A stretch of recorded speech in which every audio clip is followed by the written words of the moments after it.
우리가 잘 알고 있는 말씀 구절일 수 있습니다. 그리스도의 편지다라는 뜻입니다. 저희 큰 아이가 이제 인턴십을 하려고 이곳저곳에 어플라이를 하는데 그 어플리케이션의 중요한 부분 중에 하나가 레퍼런스를 받는 것입니다. 그래서 저희가 오타와에 오기 전에 알았던, 오랫동안 알고 있었던 이들에게 거의 3년 만에 전화해서 레퍼런스를 좀 부탁하기도 하고 또 정보나 이런 부분들을 이야기도 하고 이러면서 이제 그분들이 선뜻 레프리가 돼주겠다는 것에 대해서 감사하는 한 주간을 가졌습니다. 초대교회 때 많은 사람들이 사실은 순례하면서 교회를 옮겨 다니면서 하나님의 말씀을 가르치는 사람들이 있었습니다. 이들을 순례하는 교사들이라고 말하는데 이 사람들은 자신이 누구인지를 증명할 방법이 없으니까 추천서를 동봉하는 거죠. 예를 들어서 예루살렘에서 왔는데 예수님의 형제인 야고보가 나를 추천하는 레터가 여기 있습니다. 이렇게 주는 겁니다. 저희 교회에 낯선 분이 오셔서 당신이 어떤 분인지를 설명할 때에 이 추천서를 드러내는 거죠. 그 추천서를 읽어봤더니 한국에서 유명한 유기성 목사님이 추천하는 사역자로서 당신의 교회에 귀교회에 참 좋은 일꾼이 될 겁니다 라는 추천서를 가져왔다고 생각해 보십시오. 여러분들이 장로님이나 집사님으로 저희 교회에 오셔서 자리를 잡으려고 할 때에 여러분의 교회에서 그런 추천서나 임명 증서를 가져왔다고 할 때 이 편지가 여러분이 누구인지, 어떤 신앙생활을 했는지, 또 어떻게 교회 생활을 하셨는지를 증명해주는 결과가 될 수 있습니다. 사도 바울은 그런 추천서가 없었습니다. 그래서 많은 사람들과 많은 교사들이 바울을 대적하여 말하기를 우리를 개런티해주는 영적인 지도자들의 베드로면 베드로, 야고보면 야고보, 아볼론이 이런 사람들의 추천서를 가지고 와서 우리가 준비된 사람, 공인된 사람이라는 걸 증명하는데 너는 그런 증명서가 어디 있느냐라고 비난했습니다. 그 비난에 대해서 사도 바울이 오늘 대답하고 있는 겁니다. 나는 추천서, 사람으로부터 받은 추천서는 없습니다. 그런데 추천서보다 더 중요한 게 있습니다. 당신이 야고보의 추천서를 가지고 고린도에 와서 예수 그리스도의 말씀을 가르쳤죠. 당신의 말씀과 사역의 열매를 보십시다라는 거죠. 오히려 당신의 가르침이, 당신의 추천서는 야고보에 의해서 쓰여졌지만 당신의 가르침은 예수 그리스도의 복음을 오히려 어지럽히는 것이고 교회를 분란시키는 것이고 교회를 나누는 것이라면 당신의 그 추천서는 아무런 의미가 없습니다. 나는 오히려 내 사역의 열매를 보십시오. 내가 예수 그리스도의 복음을 전했을 때 그 복음을 받아들여 변한 사람들을 보십시오. 이 사람들이 나의 추천서입니다. 내 복음을 듣고 내가 전한 복음을 듣고 예수 그리스도를 믿어 그들의 삶에 변화가 있다고 말하는, 그래서 교회를 이루고 있는 이들을 보십시오. 이들이 바로 나의 추천서입니다. 그러면 이들을 누가 썼습니까? 라는 겁니다. 내가 이들의 마음판에 예수 그리스도라는 이름을 새긴 것이 아니고 나는 단순히 예수 그리스도의 복음을 전했을 뿐인데 하나님께서 성령을 통하여 그들의 마음판에 예수 그리스도라는 단어를 새기셨습니다. 그리고 그들의 삶을 통하여 내가 온전히 예수 그리스도의 복음을 전하는 사람이라는 것을 드러내주고 있습니다. 다른 말로 한번 바꿔볼까요? 여러분은 오타와에서 제가 누구인지를 드러내는 저를 위한 예수 그리스도께서 쓰신 편지입니다. 사랑의 고백이 아니라 레퍼런스인 겁니다. 함께 예배드리는 형제 자매들과 옆에 있는 집사님들과 가족들을 한번 살펴보십시오. 우리는 서로를 향하여 오타와에서 우리의 얼굴을 들게 하고 우리가 예수 그리스도를 믿는다라는 것을 증거해주며 잘 믿는다라는 칭찬이 하나님으로부터 온다라는 증거를 드러내는 서로를 향한 예수 그리스도의 추천서입니다. 기독교 신앙에 있어서 우리가 예수 그리스도를 고백함으로 구원을 얻고 하나님을 아버지라 부르는 관계 속에 들어가지만 이 세상에 절대로 나 혼자는 그리스도인이 아닌 이유가 나 혼자서 그리스도인으로서는, 나 혼자서 그리스도인일 때는 어느 누구도 예수 그리스도를 잘 보지 못한다는 겁니다. 우리가 교회로서 이 오타를 향하여 이 세상을 향하여 하나님이 써내시는 예수 그리스도의 추천서라고 말할 때 그분이 어떤 분이신지, 예수님이 어떤 분이신지, 무엇을 하셨는지, 또 무엇을 하고 계시는지가 우리를 통해서 드러난다는 겁니다. 그래서 자신에게 말씀해 보십시오. 나는 내 옆에 있는 누구를 향하여, 내 남편과 내 아내를 향하여, 내 동료인 집사님들을 향하여 예수 그리스도가 그 사람을 위해서 쓰는 추천서입니다. 이 자각을 하고 있어야 합니다. 우리가 우리 아이들을 왜 자랑스럽게 키우고 싶어 하는지를 한번 생각해 보십시오. 왜냐하면 우리 아이들이 좋은 직업을 얻고 행복한 가정을 꾸미고 균형된 인성으로 많은 사람들에게 유익을 끼치고 있을 때에 그 자녀들이 나의 추천서가 되기 때문입니다. 아, 내가 내 인생을 부모로서 헛되이 살지 않았구나. 내 눈물에 자녀들을 위한 기도가 헛되이 되지 않았구나. 이렇게 말하는 하나님의 자녀들을 통해서 주시는 추천서인 것처럼 우리가 함께 예수 그리스도를 주로 고백하고 교회를 이룰 때에 우리가 서로를 향하여 내 신앙이 헛되지 않았구나라고 말하는 예수 그리스도의 추천서로 함께 앉아 계시는 겁니다. 제가 이 추천서에 대한 이야기를 하면서 마지막으로 하나 더 덧붙이고 싶은 것은 사도 바울이 예수 그리스도께서 사도 바울을 위한 추천서를 고린도 교회의 교인들의 마음판에 새겼다는 겁니다. 이 마음판이라는 단어를 사실은 이야기해보고 싶습니다. 이 마음판이 영어로는 테이블인데요. 이 테이블을 요즘 테이블이라는 단어를 쓰지 않고 다른 말을 씁니다. 타블렛. 아이패드나 삼성 갤럭시 같은 그런 작은 전자기기를 타블렛이라고 부르는데 우리의 마음이 그런 타블렛이라는 겁니다. 그러면 그 타블렛이라고 하는 것 속에는 어떤 기능을 가지고 있냐면 우리가 원하는 정보를 담아서 가지고 다닌다는 겁니다.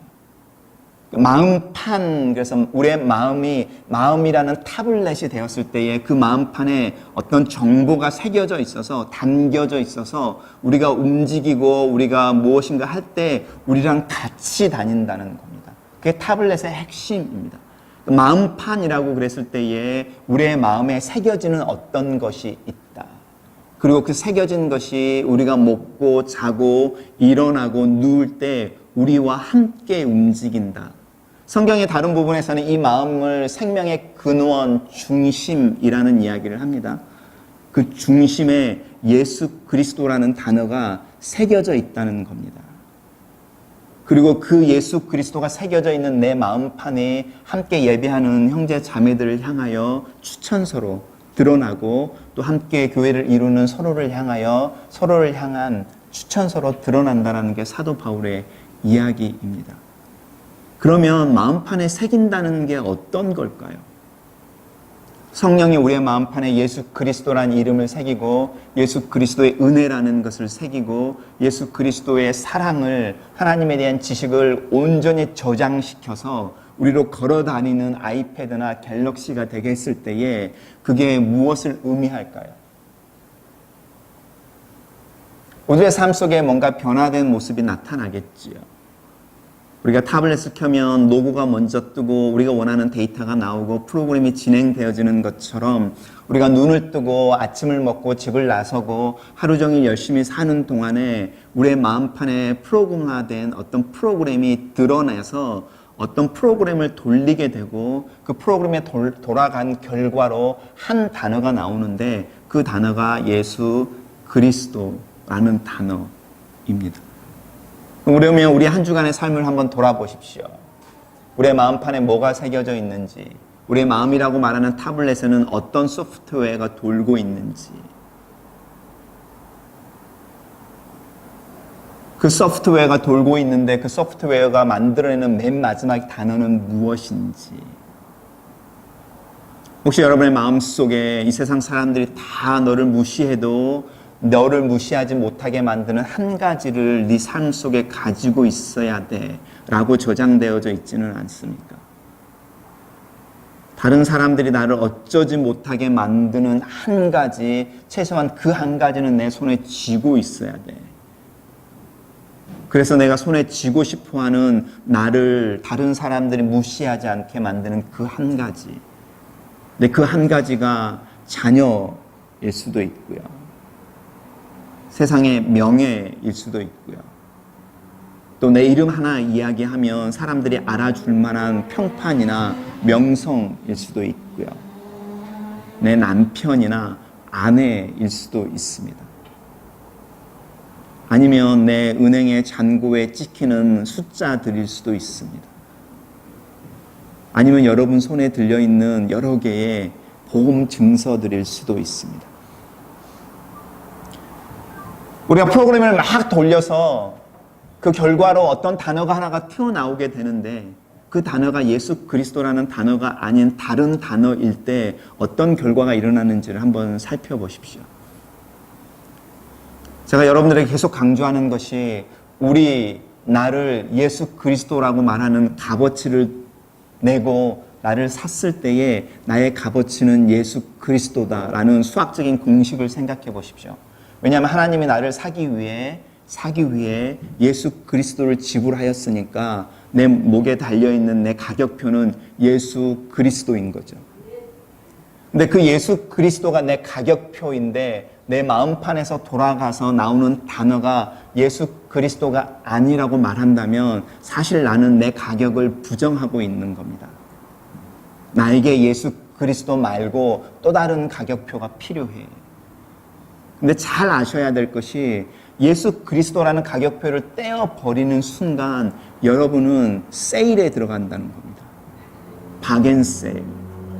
왜냐하면 우리가 알고 있는 것, 우리가 고백하는 중에 이 세상에 제일 크신 분이 하나님이시고 그 하나님과 동등된 분이 나의 가격표로 붙어서 지불되어지고 내가 삼바되어졌을 때에 나는 이 세상에서 가장 큰 존재와 동일한 가치와 존경과 의미를 지닌 존재가 된 겁니다. 예수 그리스도라는 가격표가 의미하는 바가 그렇습니다. 그것을 떼버리면요, 다른 사람들이 내 목에 다른 가격표를 던집니다. 영어 못하는, 불어 못하는, 아니면 아직은 이민이 안 된, 어디 동쪽에 어디야, 한국에서 온, 북쪽인지 남쪽인지 또 모르겠지만 어디서 온, 이런 다른 사람들이 묘사하는 가격표가 내 목에 붙어버리게 됩니다. 그렇게 붙어버리게 되면 우리의 마음판에 새겨져 있다고 말하는 예수 그리스도, 또 서로를 향하여 하나님이 잘 믿고 있어라고 말하는 증거로 보여주는 추천서, 예수 그리스도의 편지 없어져 버리는 겁니다. 그럼 교회에 모였을 때 우리가 뭘로 측정하는지 보십시오. 누가 더 돈이 많은지, 어떤 집이 더 큰지, 어떤 집이 더 비싼지, 누가 헌금을 더 많이 한지, 아니면 누가 더 기도를 많이 하는지, 누가 더 성경을 많이 읽었는지, 누가 주일날 빠지지 않고 또 교회에 오는지, 수많은 것들로 줄을 세워버리는 겁니다. 그래서 내가 너보다 나아. 그래서 네가 나보다 내 말을 더 들어야 돼. 이런 이야기를 하게 되는 겁니다. 마음판에 정말로 중요한 단어가 하나 없어져 버리는 순간에 모든 것이 흐트러져 버리는 부분인데, 이 마음의 중심이라고 말하는 우리의 생명의 근원이라고 말하는 그 뿌리가 흔들려 버린다는 겁니다. 근데 그 뿌리가 흔들리지 않으면 어떤 일이 생기는지 아십니까? 제가 얼마 전에 그 인터넷에서 글을 읽다가 정말로 이렇게 저에게 인사이트를 주는 표현이 하나 있었는데, 나무를 심었을 때 나무가 뿌리를 아직 내리지 못하고 듬성듬성 채워진 흙으로 겨우 버티고 있을 때 바람이 불면 나무가 크게 흔들린다는 겁니다. 근데 바람이 불어서 나무가 흔들릴 때에 살아있는 나무는 어떤 일을 하게 되냐면 그 흔들림을 자리 잡는 기회로 사용한다는 겁니다. 뿌리를 더 내리고요, 자기를 주변에 있던 덜 눌러진 흙들이 자리를 잡아서 더 눌쳐지고 뿌리가 더 깊이 내려가서 더 많은 양분을 이렇게 끌어올리기 위해서 자리를 잡고 그 흔들리는 바람의 위력을 성장의 기회로 삼아낸다는 겁니다. 우리의 마음판에 예수 그리스도라고 말하는 그 단어가 새겨져 있고 그 단어와 함께 움직이고 그 단어가 소프트웨어로 우리의 삶을 움직이게 될 때 바람이 부는 것은 오히려 우리가 자리를 잡는 과정, 내가 하나님의 나라와 세상이라고 말하는 그 사이에 어디 있는지 내 포지션을 발견하게 되는 과정, 하나님의 말씀을 더욱더 붙잡고 그 약속에 조금 더 애를 써서 믿음의 뿌리를 내리기 위해 씨름하고 싸우는 그런 성숙의 과정이 된다는 겁니다. 여러분 기억하셔야 합니다. 우리가 예수 그리스도의 편지입니다. 하나님이 우리의 마음판에 예수 그리스도를 이 세상에 추천하는 글을 쓰셨습니다. 그래서 많은 사람들은 우리를 보면 자동적으로 예수 그리스도가 어떤 분인지를 읽어냅니다. 근데 그들은 우리의 마음판에 글자를 볼 수 없으니까 그 글자가 우리 속에서 움직여서 드러나는 우리의 삶의 열매를 보고 예수 그리스도를 읽어내는데, 우리의 마음판에 정말로 예수 그리스도가 새겨져 있다면, 그리고 이 새겨진 마음판이 이 육체를 가지고 있는 육신의 마음판이라고 말하는, 육의 마음판이라고 말하는 우리의 몸을 가지고 사는 그 현장의 핵심에 예수 그리스도가 밝게 새겨져 있다면, 사람들은 우리의 삶을 통해서 어떤 형태로든 간에 예수 그리스도라는 글자를 발견하게 될 거라는 겁니다. 여러분 중에 혹시 어떤 분들은 그 글자가 너무 희미해 라고 생각하시는 분이 있을 수 있습니다. 이제 겨우 하나님이 예수 그리스도는 글자를 새기기 위해 아웃라인처럼 점선으로 이렇게 찍어놓은 정도가 내 마음판에 새겨진 글자 정도야. 어떤 분들은 옛날에는 정말로 예수 그리스도라는 그 글자가 내 마음판 깊이 새겨져 있었는데, 세월이 흐르는 동안에, 바람이 불고 비가 치고 눈이 쌓였다 녹는 동안에 희미해져 버렸어, 나도 모르게. 이런 분들이 계실 수도 있습니다. 근데 분명한 것은요, 우리가 교회에 와서 자리에 앉아 있을 때 어떤 형태로든 간에 하나님이 우리의 마음판에 예수 그리스도라고 말하는 단어를 새기셨다는 겁니다. 그게 선명하던 선명하지 않던, 굵은 선으로 새겨졌던 점선으로 새겨져 있다는 겁니다. 그것 또한 오늘 사도 바울이 말하는 겁니다. 그래서 예수 그리스도를 주로 고백하는 사람들은 자신의 입으로 고백하는 것이 아니라 하나님께서 성령을 통해 마음판에 예수 그리스도라는 단어를 새겨버려서 내 입으로 고백이 되는데, 그 고백이 굉장히 자연스럽습니다. 꺼리낌이 없습니다. 하나님을 아버지라 부를 때에 그 아버지라는 단어에 모든 걸 담을 수 있습니다. 여러분 기도할 때 하나님 아버지라는 말 한마디에 눈물을 흘릴 수도 있고요. 그 한마디에 모든 기도가 담겨 버립니다. 그리고 때로는 아버지라고 외칠 수도 있고 아버지라고 신음처럼 고백할 수도 있는데, 내가 가지고 있는 그 아버지를 향한 감정은 동일한 감정입니다. 그분이 나를 알아. 그분이 나를 알아. 그분이 내가 아버지라 부를 때에 나는 너 같은 자식 둔 적이 없어 라고 말하지 않는다라는 걸 우리가 다 알고 있다는 겁니다. 그게 하나님이 우리의 마음판에 성령을 통해서 예수 그리스도라는 단어를 새겨버린 증거입니다. 정말로 중요한 것을 살펴보십시오. 그러고 보면 여러분 마음속에서 예수 그리스도가 하나님이 조금씩 더 인식되어지죠. 잠깐 하나님 뜻대로 살아야 하는데 하나님은 어떻게 생각하실까? 하나님의 뜻이 뭐지? 라고 질문하는 횟수가 점점 많아지죠. 그런 증거들이 우리 안에 예수 그리스도라고 말하는 글자가 새겨져 있는 증거입니다. 우리는 모두 다 이 예수 그리스도라는 단어가 구체적으로 선명하게 드러나기를 원합니다. 그리고 소프트웨어가 돌고 나면 온 화면을 가득 채워서 예수 그리스도라는 단어가 나타나기를 원하지만, 그렇지 않는 지금 나의 모습 또한 이미 예수 그리스도라는 단어가 새겨져 있다는 겁니다. 투명률 제로여서 화면에 예수 그리스도라는 단어가 다른 배경의 그림들에 갇혀버려서 드러나지 않을지 모르지만, 여전히 투명률 제로여도 예수 그리스도라는 단어는 그 타블렛 안에 새겨져 있는 겁니다. 이것이 사도 바울이 이야기하는 부분입니다. 고린도 교회가 그렇게 이상적인 교회가 아니었습니다. 그들 안에는 나눔이 있었고 분쟁이 있었고 윤리적인 문제가 있었고 수많은 다툼이 있었습니다. 사도 바울이 그것들을 일일이 지적하면서 너희들은 예수 그리스도의 제자로서 의미가 없어라고 말하지 않습니다. 예수를 그리스도로 고백하는 너희들은 하나님의 성령을 통해 너희 마음판에 새긴, 그래서 내 사역의 열매로 내가 누구인지 그리스도의 종이며 예수 그리스도의 복음을 위해 수고하는 일꾼이라는 것을 드러내주는 증거로 내 앞에 고린도의 수많은 사람들 앞에 특별히 세상적인 것을 통하여 자기의 권위와 자기의 능력을 주장하는 예수 그리스도의 종, 교사라고 말하지만 사실은 거짓되어져서 실제로는 교회를 어지럽히고 교회를 나누고 사람들을 나누게 하는 수많은 교사와 사역자들을 대항하여 내가 참된 주님의 종인 것을 드러내는 증거야. 옆에 계신 분들 한번 쳐다보십시오. 저를 한번 쳐다보십시오.